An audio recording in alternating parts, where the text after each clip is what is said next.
ಸ್ತೋತ್ರವಾಗಲಿ, ದೇವರಿಗೆ ಸ್ತೋತ್ರವಾಗಲಿ. Hallelujah, hallelujah, hallelujah, hallelujah, hallelujah. ಹೊಸ ವರ್ಷದಲ್ಲಿ ದೇವರು ನಮ್ಮನ್ನು ಕರೆತಂದಿದ್ದಕ್ಕಾಗಿ ದೇವರಿಗೆ ಸ್ತೋತ್ರವಾಗಲಿ. ಹಳೆಯ ವರ್ಷ ಹೋಯಿತು, 2025ನೇ ವರ್ಷ ಹೋಯಿತು. 2026ನೇ ವರ್ಷದಲ್ಲಿ ನಾವೆಲ್ಲರೂ ಬಂದಿದ್ದೀವಿ. ದೇವರ ಕೃಪೆ. ಈ ದಿನವನ್ನು, ಈ ವರ್ಷವನ್ನು ನೋಡದೆ ಅನೇಕ ಮಂದಿ ಗತಿಸಿ ಹೋಗಿಬಿಟ್ಟಿದ್ದಾರೆ. ಇಲ್ಲ, ಅವರು ಲೋಕದಲ್ಲಿ ಇಲ್ಲ. ಅವ್ರು ಎಲ್ಲಿ ಹೋಗಿದ್ದಾರೆ ಅಂದರೆ, ದೇವರ ವಾಕ್ಯ ಏನು ಹೇಳ್ತದೆ ಅಂದರೆ, ಅವರ ಹಿಂದೆ ಅವರ ಕ್ರಿಯೆಗಳು ಹೋಗ್ತವೆ. ಬದುಕಿರುವ ಸಮಯದಲ್ಲಿ ನಾವು ಏನೇನು ಮಾಡಿರ್ತೀವಿ, ದೇವರಿಗೆ ನಾವು ಭಕ್ತರಾಗಿ ಹೇಗಿರ್ತೀವಿ, ನಂಬಿಕಸ್ಥರಾಗಿ ಹೇಗಿರ್ತೀವಿ ಅನ್ನೋದು ಅವರ ಕ್ರಿಯೆಗಳು ಅವ್ರ ಹಿಂದೆನೇ ಹೋಗ್ತಾವಂತವು. ಅವರು ಒಂದು ಕಡೆ, ಕ್ರಿಯೆಗಳು ಒಂದು ಕಡೆ ಇರೋದಿಲ್ಲ. ನಾವೇನು ಮಾಡಿದ್ದೀವಿ ಅಂದ್ರೆ ಅವ್ರು ಮಾಡೋ ಕೆಲಸ, ಕಾರ್ಯ, ಮಾತು, ನಡೆ, ನುಡಿ ಎಲ್ಲ ಬದುಕು ಅದು ಎಲ್ಲ ಅವೆಲ್ಲವೂ ಕೂಡ. ಯಾಕಂದ್ರೆ ಆ ಎರಡನೇ ಬರೋಣ ನಂತರ ನ್ಯಾಯ ತೀರ್ಪು ಆಗ್ತದೆ. ದೇವರು ಜಡ್ಜ್ಮೆಂಟ್ ಮಾಡ್ತಾನೆ. ಆವಾಗ ನಾವು ಲೆಕ್ಕ ಒಪ್ಪಿಸ್ಕೊಳ್ಬೇಕು.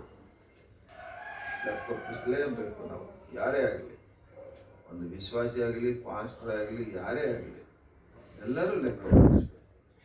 ಆದರೆ ವಿಶ್ವಾಸಿಗಳಿಗೆ ಒಂದು ಪಟ್ಟು ತೀರ್ಮಾನ ಇದ್ದರೆ, ಸೇವಕರಿಗೆ 2 ಪಟ್ಟು ಶಿಕ್ಷೆ.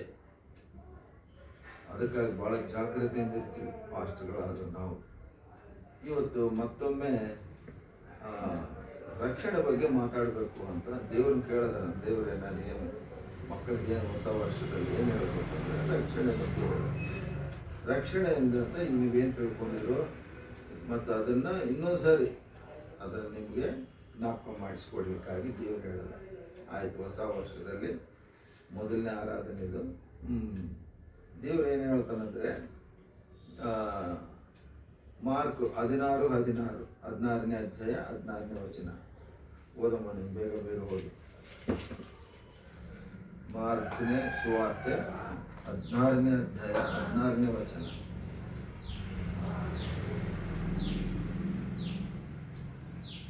ಚೆನ್ನಾಗಿ ಕೇಳಿಸ್ಬೇಕು. ಒಂದು 5 ಮಾತಿದ್ದಾವೆ, 5 ಹೇಳಿ ನಾನು ಮುಗಿಸ್ತೀನಿ. 7 ಮಾತು.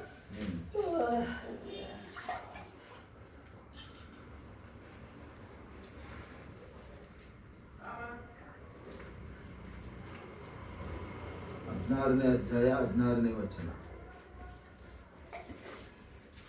ಸುವಾರ್ತೆಯಲ್ಲಿ 1ನೇ ಅಧ್ಯಾಯ.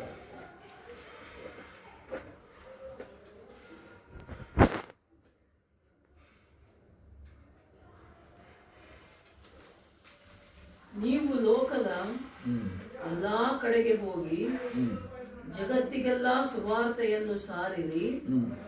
ನಂಬಿ ದೀಕ್ಷಾಸ್ನಾನ ಮಾಡಿಸಿಕೊಳ್ಳುವವನು ರಕ್ಷಣೆ ಹೊಂದುವನು, ನಂಬದೆ ಹೋಗುವವನು ದಂಡನೆಗೆ ಗುರಿಯಾಗುವನು. Hallelujah, hallelujah. ಕಣ್ಣು ಮುಚ್ಕೊ ಚಿಕ್ಕ ಪ್ರಾರ್ಥನೆ ಮಾಡೋಣ. ಯೇಸುವೆ, ಈ ವರ್ಷದಲ್ಲಿ, ಹೊಸ ವರ್ಷದಲ್ಲಿ ಮೊದಲನೇ ಆರಾಧನೆ ಸ್ವಾಮಿ, ಇದರಲ್ಲಿ ನೀನೇ ನನ್ನ ಜೊತೆ, ನಮ್ಮೆಲ್ಲರ ಜೊತೆ ಮಾತಾಡ್ರಪ್ಪ. ನಿನ್ನ ಮಾತುಗಳು ಅರ್ಥ ಮಾಡ್ಕೊಳ್ಳಿಕ್ಕಾಗಿ ನಮಗೆ ಆತ್ಮಿಕ ಜ್ಞಾನವನ್ನು ಕೊಡ್ರಿ. ನೀವೇ ತಿಳಿಯಪಡಿಸಿ ನಮ್ಮನ್ನು ಸರಿ ಮಾರ್ಗದಲ್ಲಿ ನಡೆಸ್ಕೊಟ್ಟಿದ್ದಕ್ಕಾಗಿ ಸ್ತೋತ್ರ. ಯೇಸು ಕ್ರಿಸ್ತನ ನಾಮದಲ್ಲಿ ಪ್ರಾರ್ಥಿಸಿ ಬೇಡಿ ಹೊಂದಿತ್ತಂದೆ. ದೇವರ ವಾಕ್ಯ ಹೇಳ್ತದೆ, ಸುವಾರ್ತೆ ಹೇಳ್ತಾರಲ್ಲ, ಸುವಾರ್ತೆ ಹೇಳುವಾಗ ಸುವಾರ್ತೆ ಕೇಳಿಸ್ಕೊಂಡಾದ್ಮೇಲೆ ಏನು ಮಾಡಬೇಕು ಅವರಂದರೆ, ಫಸ್ಟು ಯೇಸು ಕ್ರಿಸ್ತನನ್ನು ನಂಬಬೇಕು. ಏನು ಮಾಡಬೇಕು? ಯಬ್ಬ ತಿಮೋತಿ ಅಂತ ಹೆಸರು ನಾವು ಆವಾಗಲೇ ನಿನಗೆ ಇಟ್ಬಿಟ್ಟಿವಿ. ತಿಮೋತಿ ನಿನ್ನ ಹೆಸರು. ನಂಬಬೇಕಂತೆ ಫಸ್ಟ್. ದೇವ್ರ ವಾಕ್ಯ ಕೇಳ್ಬೇಕಾರೆ ಮಗಳು ಏನು ಮಾಡಬೇಕು? ಹೇಳಮ್ಮ, ನಂಬಬೇಕು. ನಂಬಿದರೆ ಮುಂದೆ ದಾರಿ ಇಲ್ಲಿದ್ರಿಗಿಲ್ಲ. ನಂಬಲಿಲ್ಲ ಅಂದರೆ ಬಲವಂತ ಆಗ್ತದೆ. ಹಂಗೆ ಮಾಡ್ಬೇಕು. ನಂಬಬೇಕು ದೇವ್ರ ವಾಕ್ಯವನ್ನು. ಫಸ್ಟ್ ನಾವೇನು ಮಾಡಬೇಕು? ಸುವಾರ್ತೆಯನ್ನು ಏನು ಮಾಡಬೇಕು? ನಂಬಬೇಕು. ಸುವಾರ್ತೆ ಅಂದರೆ ಯೇಸಪ್ಪನ ಬಗ್ಗೆ ಹೇಳೋದು. ಯೇಸು ಸ್ವಾಮಿ ನಂಬುವುದು. ಸುವಾರ್ತೆ ಅಂದರೆ ಒಳ್ಳೆಯದು, ವಾರ್ತೆ ಅಂದರೆ ಒಳ್ಳೆ ವಾರ್ತೆ, ಒಳ್ಳೆ ಸುದ್ದಿ, ಸಮಾಚಾರ ವಿಷಯ. ಒಳ್ಳೆ ಸುದ್ದಿ ಅಂದರೆ ಬೇರೆ ಏನಿಲ್ಲ. ಏಸಪ್ಪ ದೇವ್ರ ಸುದ್ದಿ ನಮಗಾಗಿ ಬಂದ, ಪರಲೋಕವನ್ನು ಬಿಟ್ಟು ಭೂಲೋಕಕ್ಕೆ ಬಂದ, ಪಾಪಿಗಳನ್ನು ಹುಡುಕಿ ರಕ್ಷಣೆ ಕೊಡ್ಲಿಕ್ಕಾಗಿ ಬಂದಾತ. ಇದೇ ಒಳ್ಳೆ ಸುದ್ದಿ. ಬಂದ, ನನ್ನನ್ನು ಕಾಪಾಡಿದ, ನನ್ನನ್ನು ನರಕಕ್ಕೆ ಹೋಗ್ದಂಗೆ ರಕ್ಷಣೆ ಕೊಟ್ಟು ಪರಲೋಕಕ್ಕೆ ಮಾರ್ಗ ತೋರಿಸಿ, ನಾನು ಹೊಂದುವ ಶಿಕ್ಷೆಯನ್ನು ಆ ಶಿಲುಬೆಯಲ್ಲಿ ಆತನೇ ಶಿಕ್ಷೆ ಹೊಂದ್ಕೊಂಡು ಸತ್ತು ಸಮಾಧಿ ಮಾಡಲ್ಪಟ್ಟು 3ನೇ ದಿನ ಜೀವಂತವಾಗಿ ಎದ್ದು ಬಂದ, ಮರಣವನ್ನು ಗೆದ್ದುಕೊಂಡು ಬಂದ, ಪುನರುತ್ಥಾನನಾಗಿ ಬಂದ. ಇದು ನಾವು ನಂಬಬೇಕು. ಏನು ನಂಬಬೇಕು ನಾವು? ಏಸಪ್ಪ ಬಂದು ನಮ್ಮನ್ನು ಹುಡುಕೊಂಡು ಬಂದು ನಮ್ಮನ್ನು ರಕ್ಷಿಸಿ ರಕ್ಷಣೆ ಕೊಟ್ಟು ನಾವು ಹೊಂದುವ ಶಿಕ್ಷೆ ಆತನ ಹೊಂದಿಕೊಂಡು ಶಿಲುಬೆಯಲ್ಲಿ ಮರಣ ಹೊಂದಿ ಸಮಾಧಿ ಮಾಡಲ್ಪಟ್ಟು 3ನೇ ದಿನ ಜೀವಂತವಾಗಿ ಎದ್ದು ಬಂದ. ಇವಾಗೂ ಕೂಡ ಜೀವಿಸುವ ದೇವರು, ಇವಾಗ ಕೂಡ ಇವತ್ತು ಕೂಡ ಜೀವಿಸ್ತಾ ಇದ್ದಾರೆ, ಜೀವಂತವಾಗಿದ್ದಾನೆ, ಜೀವಳ ತಂದೆ. ನಾವು ಪ್ರಾರ್ಥನೆ ಮಾಡಿದರೆ ನಮ್ಮ ಪ್ರಾರ್ಥನೆ ತಂದೆಯಾದ ದೇವರಿಗೆ ಒಪ್ಪಿಸಿಕೊಟ್ಟು ಅದಕ್ಕೆ ಜಯವನ್ನು ಕೊಡುವ ದೇವರು. ಭಕ್ತರ ಪ್ರಾರ್ಥನೆಯನ್ನು ದೇವರಿಗೆ ಒಪ್ಪಿಸಿ ಅದಕ್ಕೆ ಜಯವನ್ನು ಕೊಡುವ ದೇವರು ಯೇಸಪ್ಪ. ಆತನ ನಂಬಿದರೆ ನಮಗೆ ರಕ್ಷಣೆ. ಇಲ್ಲಿಗೆ ರಕ್ಷಣೆ ಅಂದ್ರೇನು? ಯಪ್ಪ ರಕ್ಷಣೆ ಅಂದ್ರೇನು? ರಕ್ಷಣೆ ಅಂದ್ರೇನು ಅಂತೇಳಿ ಕೆಲವು ಮಾತುಗಳನ್ನ ನಾವು ತಿಳ್ಕೊಳ್ಳೋಣ. ಒಂದನೇ ಇದು ರೆಫರೆನ್ಸ್ ನೋಡ್ಕೊಳ್ಳೋಣ. ಏನು ಹೇಳ್ತದಂದರೆ ಮತ್ತಾಯನು ಬರೆದ 4ನೇ ಅಧ್ಯಾಯ 17ನೇ ವಚನ. ಓದಮ್ಮ. 4ನೇ ಅಧ್ಯಾಯ 17ನೇ ವಚನ.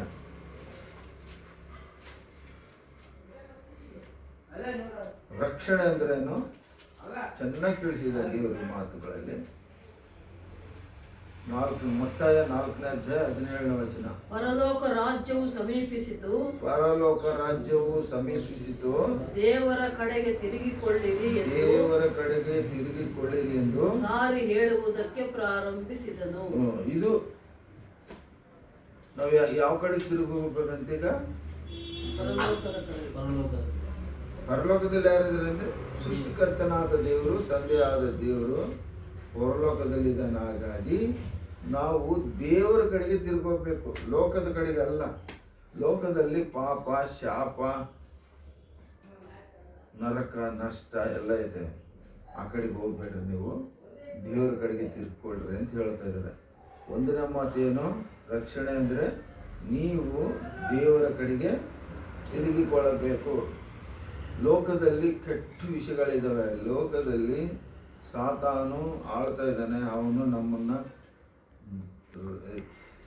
ಏನು ನಷ್ಟದ ಕಡೆಗೆ ತಿರುಗಿಸ್ತಾನೆ. ಅವನು ನಮ್ಮನ್ನು ಕೆಟ್ಟ ದಾರಿ ಹಿಡಿಸ್ತಾನೆ, ನಮ್ಮನ್ನು ನಾಶ ಮಾಡಿಸ್ತಾನೆ ಅವನು. ಹಾಗಾಗಿ ಲೋಕದ ಕಡೆಗೆ ಹೋಗಬೇಡ್ರಿ, ನೀವು ದೇವರ ಕಡೆಗೆ ತಿರುಗಿರಿ ಅಂತ ದೇವರ ವಾಕ್ಯ ಹೇಳ್ತಾರೆ. ಒಂದನೇ ಮಾತು ಎಲ್ಲಿ ತಿರ್ಕೊಳ್ಬೇಕು ನಾವು? ಪರಲೋಕದಲ್ಲಿ ದೇವರಿದ್ದಾರೆ, ದೇವರ ಕಡೆಗೆ ತಿರ್ಕೊಳ್ರಿ ಅಂದರೆ ಪರಲೋಕದ ಕಡೆಗೆ ತಿರ್ಕೊಳ್ರಿ ಅಂತ ಅರ್ಥ. ಮೊದಲನೇ ಮಾತು ಮರ್ತೋಗ್ಬಾರ್ದು. ಒಂದನೇ ಮಾತೇನು? ದೇವರ ಕಡೆಗೆ ತಿರುಗಿಕೊಳ್ಬೇಕು. ಎರಡನೇ ಮಾತು ನೋಡ್ಕೊಳ್ಳೋಣ. ಲೂಕ 24ನೇ ಅಧ್ಯಾಯ 47ನೇ ವಚನ.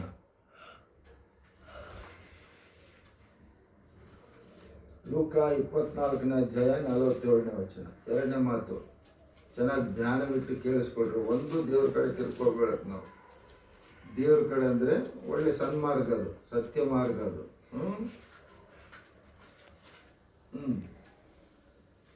ಎರಡನೇ ಮಾತು ಇದು ಲೂಕ 24ನೇ ಅಧ್ಯಾಯ 47ನೇ ವಚನ. ನಿಮ್ಮ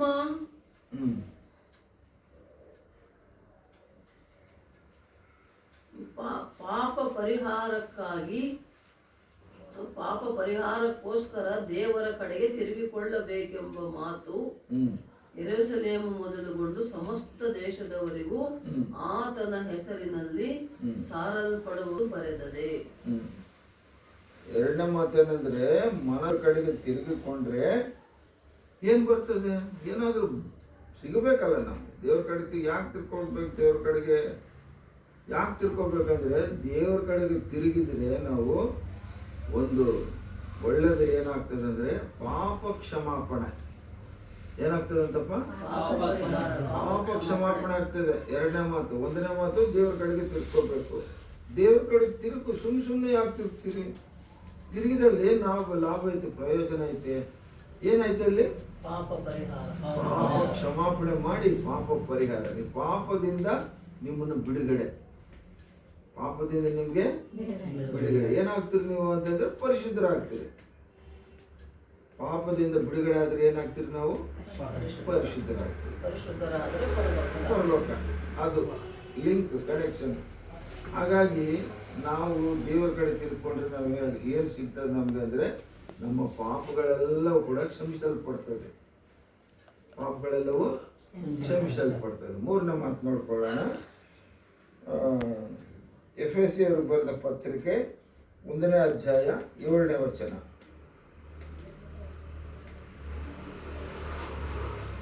ಭಾಳ ಚೆನ್ನಾಗಿದೆ ಮಾತುಗಳು.